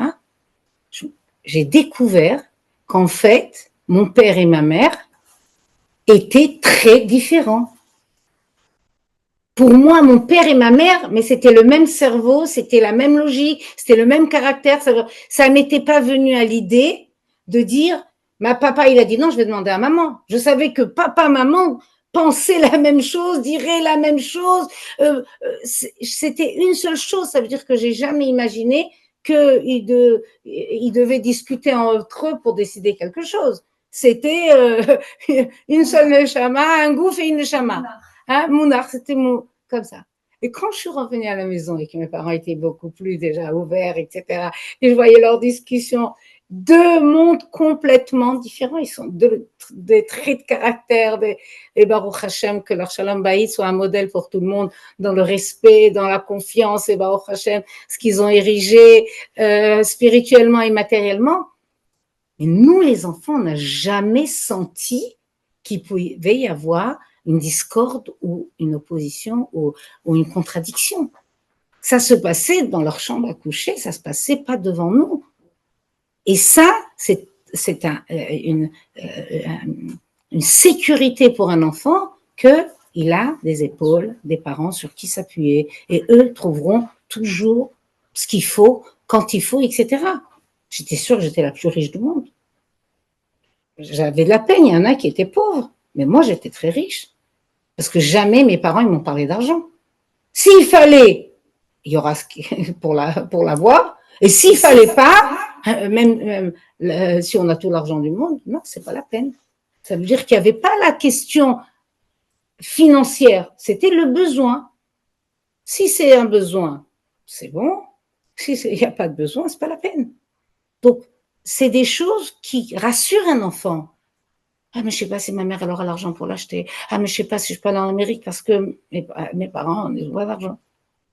S'il fallait en Amérique, ben on ira. S'il fallait pas, c'était pas mon tour ou c'était pas truc. C'était jamais les conditions. Si c'est quelque chose d'essentiel, on trouve les ressources. Et si c'est pas essentiel, alors après, c'est une question de priorité. Donc, cette sécurité, l'harmonie que les parents, eux, ils ont tout pouvoir. Hachem leur a donné un enfant, il a tout donné pour eux. La parnassa, il y aura de quoi manger, il y aura de quoi, et on va le voir tout à l'heure dans le Shara Bitachon, c'est des choses qui sont chez l'enfant, que nous, on est tranquille qu'Hachem va nous donner tout ce qu'on a besoin. C'est monarque chez les enfants que les parents pourront donner, parce que on a Bitachon en chat. Maintenant, si les parents, eux, ils sont stressés, qu'est-ce qui va se passer demain? Parce qu'il manque un crochet de bitachon, alors évidemment, ça veut dire que les parents, ils sont fragiles. Et si cette fragilité en première s'exprime devant les enfants et que les enfants voient que les parents, chacun est inquiet pour autre chose et que, chas shalom, on n'est pas d'accord, et surtout sur des questions d'éducation, alors c'est fini. Donc quand papa, il a dit non, il a pu faire la plus grande erreur. Et comme je le dis toujours dans mon expérience aussi, mon mari et moi, on est vraiment une approche pédagogique complètement différente. On est des natures différentes. Un enfant, mon mari, des fois, il faisait des gourdes grosses comme ça, pédagogiques, d'éducation. Lui, par exemple, pour lui, au début, c'était, il pleure le petit, donne-lui. C'était tellement simple, des petites choses comme ça. Mais jamais je vais le contredire, mais ça se fait pas, c'est ça. Tant pis, il a fait une erreur. L'erreur, l'enfant, il va s'en remettre. Mais si je montre que papa, il sait pas ce qu'il fait, là, j'ai touché quelque chose d'essentiel. Ça veut dire que papa, il peut faire n'importe quoi. C'est-à-dire que quand papa, il dit quelque chose, ça peut être remis en question. Papa, il fait une erreur, ou s'il s'est énervé, alors qu'on sait qu'il ne faut pas s'énerver. Pas grave. Il a donné une fessée pour rien. Il n'a pas donné à la bonne personne. Tout ça, ça s'oublie, tout ça, ça se passe, tout ça, c'est pas grave. Mais l'autorité du père, ça, c'est kadosh. Même si après, parce que mon mari n'avait pas de problème de s'excuser après ou d'embrasser après, etc. Après, quand on discutait, il essayait de réparer ou de dire, tu sais, hier je me suis fâchée, truc. Il n'y avait pas de problème d'ego, donc c'était pas. Mais l'enfant, il voyait que personne ne va remettre. Ah, maman n'est pas encore rentrée, oh là là, ce soir. Hein. Je suis là. Qu'est-ce qu'il y a? On va lui faire une surprise. Tu sais, elle est tard, elle va revenir fatiguée. Allez, on lui fait la table. Un papa qui va dire, ouais, c'est vrai, vraiment pas normal, hein, elle a dit qu'elle rentrerait tôt, elle n'est pas rentrée. C'est fini. On va dire, c'est des petites choses de rien du tout. Je veux comprendre l'enfant, je veux coopérer avec l'enfant. Bien sûr que je le comprends. La preuve que je dis, c'est vrai. Mais, qu'est-ce que j'en fais avec? Est-ce que j'en fais une critique? Ou c'est un fait? Comment on va sortir le positif de la situation? Donc, quand un enfant va sentir qu'il y a une harmonie autour de lui, déjà dans le couple, c'est la première avoda de chinour qu'on se fait et qu'on donne aux enfants, cette sécurité.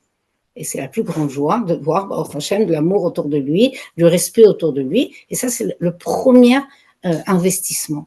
Et si, chas shalom, on n'est pas dans des conditions où on peut le faire, parce qu'on est seul, parce que si toutes les situations, c'est comme ça qu'Hachem les a voulu. Pour le présent, après, je peux les bonifier. Pour l'avenir, c'est entre mes mains, c'est le libre arbitre. Mais sur ce qui est passé, c'est Hashgacha pratique, c'est comme ça qu'Hachem a voulu, on ne revient pas là-dessus. Et on ne culpabilise pas et on exploite les leçons, etc. Donc, quand un enfant sait que telle situation, elle est comme ça, et dans cette situation, je la bonifie, alors l'enfant, ça aussi, c'est un training, un entraînement, comment dans chaque situation, j'arrive à trouver le positif. Ça vient de Dieu, donc c'est forcément positif. Dieu, il est bon, il m'aime, et ne pas tomber dans cette culture, oui, mais c'est parce que j'ai fait, c'est une punition, c'est que des cadeaux d'Hachem. Et même des fois, ça fait mal, hein, quand un dentiste, il nous met une bague, on ne va pas dire qu'il nous punit. Il vient parce qu'il veut, il merci Hachem, qu'on ait des belles dents.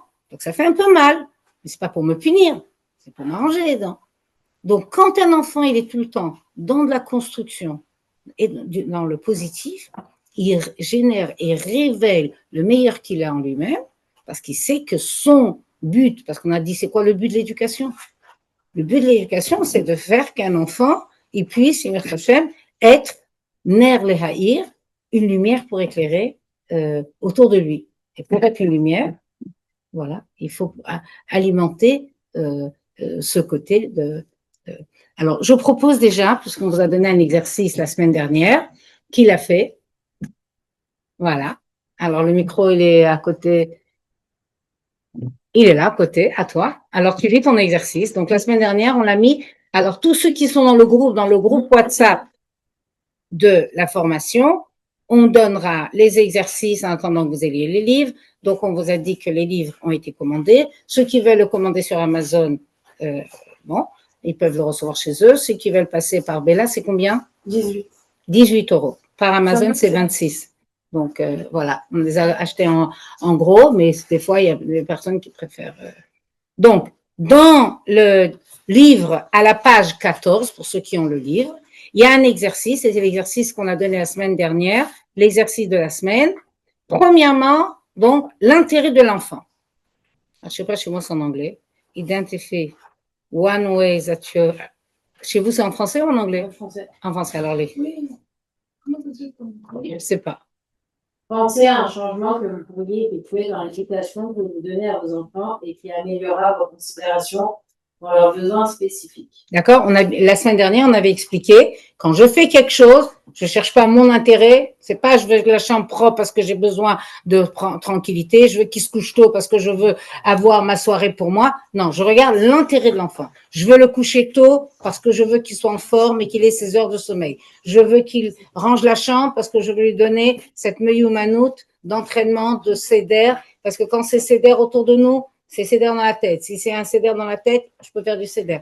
Donc le céder, c'est quelque chose d'essentiel. self-service, hein, ceux qui veulent, il y a du bouillon de soupe et il y a aussi le couscous et le poulet.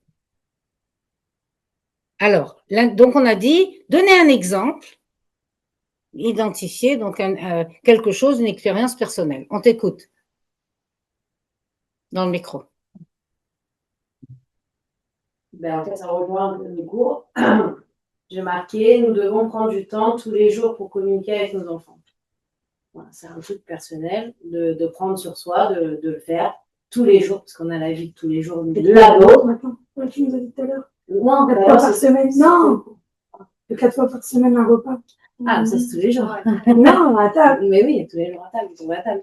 Mais dans l'idée, voilà, c'est encore, ils ont besoin en fait de temps, et nous on doit apprendre à leur donner ce temps sans les téléphones, sans parler avec la voisine, et d'être avec eux et communiquer avec eux. Alors vous imaginez, on est prêt à donner notre vie pour nos enfants. Là, la Yom Yom, il nous dit prends une demi-heure par jour. On a 24 heures dans la journée.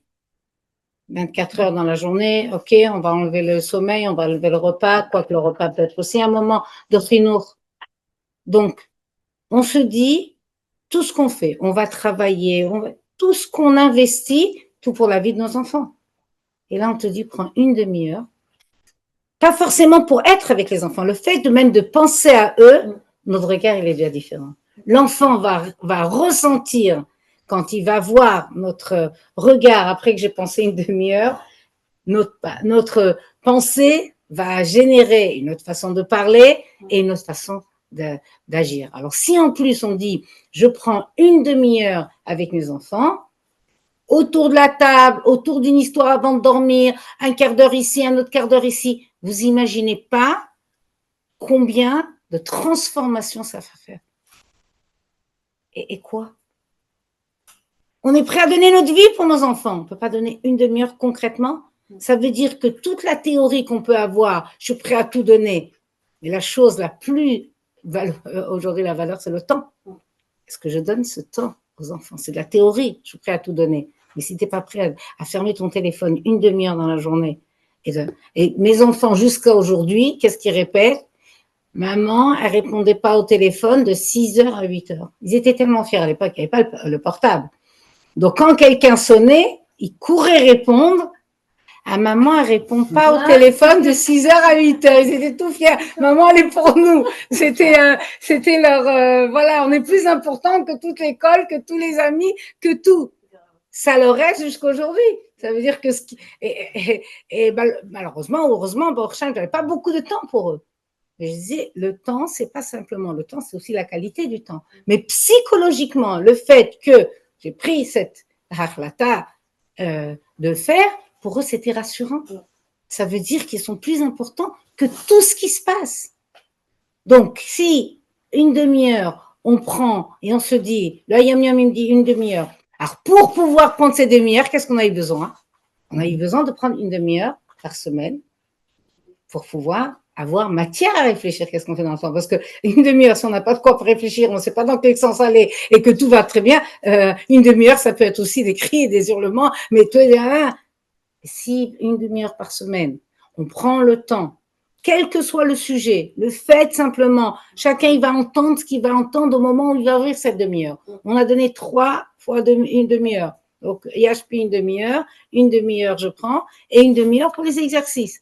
Donc, il va tomber dans les exercices, mais peu importe. Après, Akadosh Baruch Hu, il fait que ce que j'ai entendu, c'est ce que je devais entendre, et que c'était B'Hashgacha pratique. Donc, voilà, tu as cherché l'intérêt de l'enfant, tu as pris une demi-heure, et tu sais que si tu l'as fait, pas pour ton kiff d'être avec les enfants, parce que ça aussi, ça peut être une raison. Ça peut être une raison, je veux prendre une demi-heure, j'ai besoin de mon kiff. Toute la journée, je travaille, j'ai besoin de mon kiff. Alors, je veux une demi-heure qu'on me laisse avec mes enfants. C'est pour assouvir mon instinct maternel, mon kiff mon beau-père, une fois, quand j'étais venue avec mon aîné chez lui, il avait 6 mois. Et c'est Yosef Yitzhak qui nous a rendu grand-mère, et il a rendu grand-mère mes beaux-parents, parce que c'était le premier fils, donc leur premier petit-fils. Alors, il prend comme ça le petit dans les bras, et il a envie de l'embrasser comme ça. Il dit, mais c'est un vrai Ta'anoug Gashmi. C'est un chassid qui avait peur d'avoir des Ta'anougim Gashmi. Mais c'est un plaisir physique. Il sentait que c'était tel charnel, c'était physique, c'était de l'amour. Alors, il y a des parents que leurs enfants, c'est pour combler leur vide, leur manque. Comme les Havdil, quelqu'un, j'ai besoin de mon petit chien parce que j'ai besoin de donner de l'amour, j'ai besoin de trucs. Chas Shalom, un enfant, ça peut être un objet pour venir me combler. Mais qu'est-ce qui se passe quand c'est comme ça? Quand c'est l'enfant qui apporte aux parents. Alors c'est sûr que Veishiv Lava va des bannis, mais que le Mekabel après il donne encore plus au Mashpia. Mais si, ça c'est d'abord, si le Mashpia il donne, il se met au niveau du Mekabel, le donneur il se met au niveau du receveur, et après il va le hisser, et c'est vrai qu'il va dépasser. Mais dans un premier temps, je suis là pour lui donner. D'accord? Je suis le donneur. Le parent ne doit pas oublier en permanence qu'il est l'éducateur. C'est lui qui donne. D'accord? Mais si ça arrive de contraire, c'est l'enfant qui donne aux parents le plaisir, la raison d'exister, etc. Ça veut dire quoi? Ça veut dire que c'est l'enfant qui devient le mashpia. C'est lui qui donne. C'est lui qui va donner aux parents, combler leur manque et leurs besoins. On va s'étonner après qu'ils nous montent sur la tête. Ils sentent bien qu'on est affecté, si jamais ils nous aiment pas, ou ils ont dit papa, je m'en fous de toi, on est déstabilisé. Et si moi je suis le donneur, alors encore une fois, avec le temps, les enfants ils n'auront plus que ce qu'on leur a donné. Mais si ça a été dans le bon sens, comme dans le couple, l'homme il est le donneur, la femme elle est réceptive. Mais après ce qu'elle va donner, ça n'a rien à voir avec ce qu'il a donné. Même physiquement, un homme il va donner 9 mois après, ce que la femme va donner à l'homme, ça n'a rien à voir avec ce qu'elle a donné. Mais après, on va dire, alors c'est qui a donné? Le donneur, c'est la femme ou c'est l'homme? Si la femme, elle veut pas le recevoir, elle sera jamais donneur. Ça veut dire qu'il faut respecter l'ordre. D'abord, c'est moi qui suis l'éducateur. C'est moi qui dois donner à mon enfant ses besoins à lui. Mais tant que j'en profite et que Baruch Hashem, les instincts maternels et la satisfaction, etc., la brioute, Baruch Hashem, Baruch Hashem, il nous a gratifié de pouvoir avoir le nachat. Mais ça doit commencer par ma responsabilité de lui donner ce qu'il a besoin et qu'après, après, la femme qui a reçu, elle est mekabelette, mais après, elle devient la couronne, ça veut dire sur la tête. Donc, ce positionnement-là doit être, encore une fois, vérifié, et c'est pour ça que chaque fois, je vérifie. Je le fais dans l'intérêt de l'enfant ou dans mon intérêt. Et ça va être pareil pour un éducateur, un enseignant. Est-ce que je veux le calme dans la classe parce que moi, j'ai besoin d'enseigner dans ces conditions, ou j'ai besoin de calme parce que les enfants ne pourront pas recevoir comme il faut. Et ça, les enfants le sentent tout de suite. Je veux qu'ils réussissent parce que je veux être un bon professeur et je veux montrer que tous mes élèves réussissent parce que c'est mon objectif de mener ma classe, ou je veux pouvoir donner à mes enfants ce qu'ils ont besoin, je vais les faire hisser, je vais les faire grandir, etc. La nuance, elle est très subtile, mais les enfants la sentent. Et ça, on ne peut pas tricher avec eux. Donc, deuxième exercice. Il y a quelqu'un d'autre qui a fait ces exercices? Un parent et un guide? Oui? Allez. Donc, citez un élément de votre comportement et ou de celui de votre enfant qui pourrait être amélioré afin d'affirmer avec plus d'aplomb votre statut de parent et de guide. Page 14, deuxième ligne. Vous pouvez reformuler la question un peu plus simplement. Pardon? Si monsieur peut reformuler la question un peu plus simplement. Mm-hmm. Voilà. Plus près le micro. Qu'est-ce que je peux faire pour avoir plus la statut de parent et d'éducateur?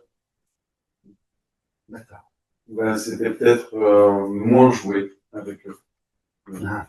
Mine de rien, Qu'est-ce que vous appelez jeu? Attention.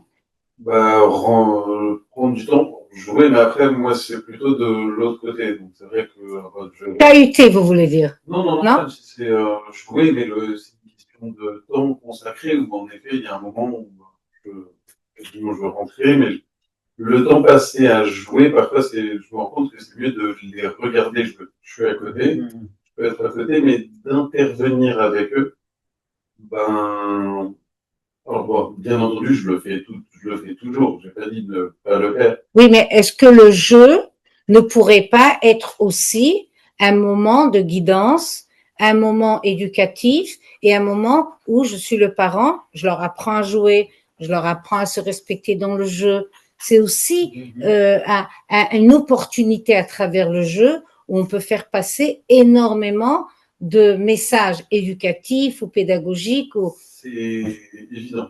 Mais après, dans la notion de temps, dans la pense que ça reste. Il y a autre chose. Vous voulez dire qu'il n'y a pas que ça. Exactement. Il y a pas que ça. Et bien entendu, je pense que si on a moins de temps, on va plus rechercher la qualité du coup.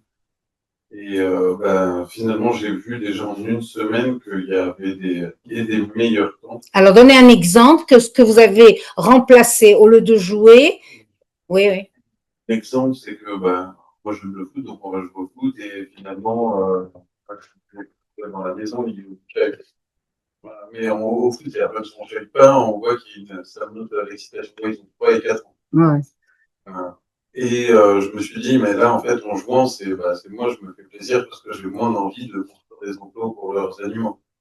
Et je me suis dit, maintenant, en fait, là, je vais leur dire, venez, on fait et je leur ai appris plutôt à jouer plus seul, à faire des histoires, et après, je les ai regardés un petit peu faire des histoires. Et je me suis dit, là, c'est quand même beaucoup plus utile pour eux. Alors certes, moi, je m'amuse moins parce que je n'ai pas de ballon dans les pieds et je suis très content d'avoir un ballon dans les pieds. Donc moi, je m'amuse moins, mais j'ai plus une posture d'éducateur. Exact. Et alors, quand j'ai vu les 2 questions au début, je me suis dit, je vois pas ce que je peux faire de mieux. C'était ma première réaction. Ma première action, je dis, voilà, un peu tant dans leurs besoins spécifiques que dans le statut d'éducateur, où j'en fais peut-être un peu trop, et finalement, je me suis rendu compte, au contraire, qu'il y avait encore beaucoup à améliorer. Et d'ailleurs, je suis venu. Bon, alors vraiment, c'est une expérience très intéressante parce que on ne peut commencer à évoluer que quand on commence à réfléchir. Parce que quand on a le nez dans le guidon, et Baruch Hashem, on fait tellement de choses, entre guillemets, très très bien. Baruch Hashem, on les habille, on leur donne à manger, on les emmène à l'école. Je veux dire, on peut pas faire mieux, on peut pas faire plus. Et tout à coup, on s'arrête 2 minutes et on voit qu'on gagne dans le temps, on gagne dans la qualité, uniquement parce qu'on a pris quelques minutes pour réfléchir. Alors, dans la technique, c'est la même chose. Il n'y a plus de place dans l'armoire, ça a craqué. Vous sortez tout et vous commencez à mettre, même si vous n'avez rien jeté, même si vous n'avez même pas trié, tout à coup, il y a de la place.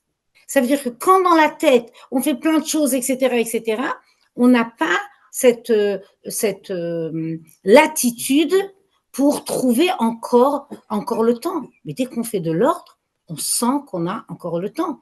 Et là, cet exemple qu'on ramène tout le temps de ce formateur qui formait des cadres et qui fait une séance de management et de gestion du temps, qui vient avec son bocal de pickles, de cornichons sur la table pour faire une leçon de gestion du temps.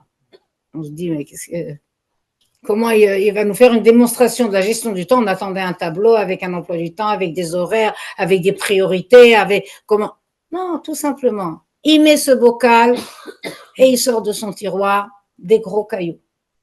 Et il remplit le bocal avec des grands cailloux. Et il demande à l'assemblée, à tous ces cadres qu'il veut former, est-ce que ce bocal, il est plein? Ah oui, il est archi plein, là. C'est à ras-bord. Il ressort un deuxième sachet de son tiroir avec des petits cailloux. Il les verse dedans et il voit que tout le sachet, il est rentré. Ah, il n'était pas si plein. Est-ce que maintenant il est plein? Ah ouais, maintenant il est vraiment plein. Il sort de son tiroir, encore un sachet avec du sable. Et il fait rentrer et tout le sachet de sable est rentré. Ah bon, mais là, il est vraiment plein. De l'eau. Et là, il va sortir 2 verres à café, 2 cafés et les verres dedans. Et c'est entré. Et il explique. Si j'avais mis d'abord le café, si j'avais mis le sable après, j'aurais mis les petits cailloux. Est-ce que vous croyez que les gros cailloux ils seraient rentrés? Les grands cailloux, il n'y aurait plus de place pour les grands cailloux. Quelques-uns peut-être, mais pas plus. Alors il dit dans la vie, il y a des grandes choses, des choses essentielles. C'est ce qu'on a parlé, les objectifs, les valeurs. Je dois savoir quelles sont mes priorités dans ma vie. Ça, c'est les grands cailloux. Et ça, je les place dans mon planning journalier, hebdomadaire, mensuel, annuel. Je dois être sûre qu'ils sont posés. Après, il y a des choses qui sont importantes, mais ils sont déjà des moyens pour arriver à ces... Je les pose après. Et après, il y a aussi des loisirs, etc., qui font partie de la bonne santé, etc. Je vais les rajouter. Et je vais voir que tout va rentrer. Il y aura même le temps, comme Dr. Assued nous dit, il y aura aussi le temps de prendre un café avec un ami. Mais si je commence à prendre les cafés avec les amis, et qu'après, je vais aller faire mon shopping, et après, je vais faire mon sport, et après, je vais me rappeler que mes enfants, ils doivent sortir de l'école, et le ménage, je fais les choses à l'envers. Alors, je ne trouverai pas le temps, ni pour mon mari, ni pour mes enfants, ni pour la tfila, ni pour l'étude, ni pour un sefer, ni pour rien. Pardon? Et en plus, on est fatigué, parce qu'on est stressé, parce que les gros cailloux, on n'a pas réussi à les mettre. Donc ça, c'est dans l'éducation, l'enfant, il va le sentir. De toutes les façons, on ne peut pas tout faire. Et quand on fait une chose, alors on le fait bien. Et ça, c'est l'histoire du rabbi qui devait accompagner le rabbi précédent, quand il était encore en Russie, pour une mission très, très importante. Donc, il a dit, voilà, telle et telle heure, on va sortir pour prendre le train, pour aller, je ne sais pas dans quelle ville, pour telle et telle mission. Et le rabbi devait l'accompagner. Il arrive, 5 minutes à l'avance, et il voit le rabbi, je ne sais pas s'il était en train de écrire un mahamar ou il était occupé. Il se dit, il y a eu un changement de programme, j'ai l'impression qu'on doit partir. Il dit, il est question de partir. Il dit, oui, dans 5 minutes. Et il a dit, là, j'ai compris. Le rabbi, il était dans son sujet. Il était dans son sujet. Dans 5 minutes, il sera dans un autre sujet.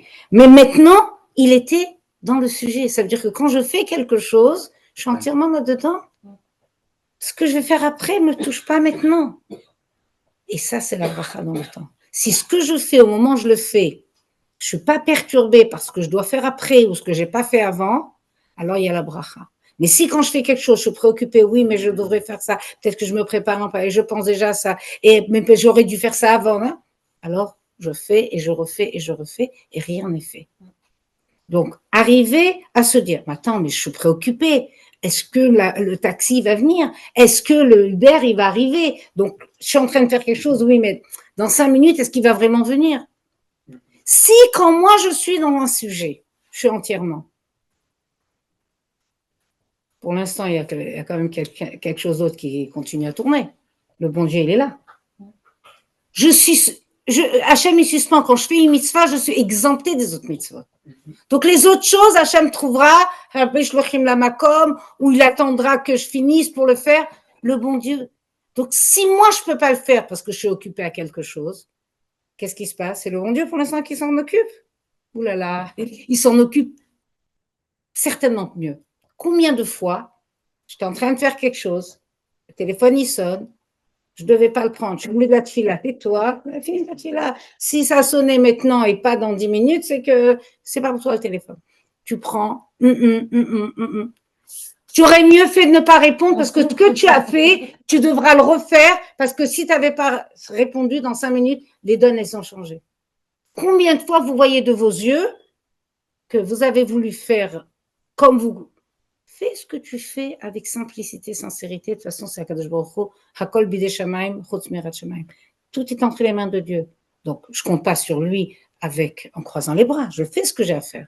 Mais j'ai marqué. Et d'où l'importance d'avoir un vrai planning et d'avoir des rituels, d'avoir des choses qui sont posées. Elles nous évitent de réfléchir. Quand il y a des rituels qui sont installés, alors c'est pas chaque jour que je me redis, alors je fais la tuile avec le minyan ou pas? Est-ce qu'aujourd'hui je fais mon chitat ou pas? Ça y est, ça c'est posé. Donc il y a 80% de ma journée, c'est des rituels déjà installés. Donc s'il y a kviyut, bazman, banefesh ou bamakom, si c'est fixé dans le temps, dans l'espace et la bonne personne, ça me fatigue pas, ça régénère au contraire de la satisfaction d'avoir fait des bonnes choses. Mais si chaque fois je dis, ah non, peut-être pas maintenant, peut-être c'est mieux que je le fais après, peut-être tous ces questionnements que je prends, ça a une perte d'énergie qui après m'empêche de faire les choses sereinement. Mais ça, pour ça, le plus beau cadeau, c'est le bitachon. Je sais que si je le fais pas, parce que je peux pas le faire, parce que je peux pas faire deux choses à la fois, alors pour l'instant, c'est le bon Dieu qui s'en occupe. Et je vous assure, on est toujours gagnant. Be'atzlacha.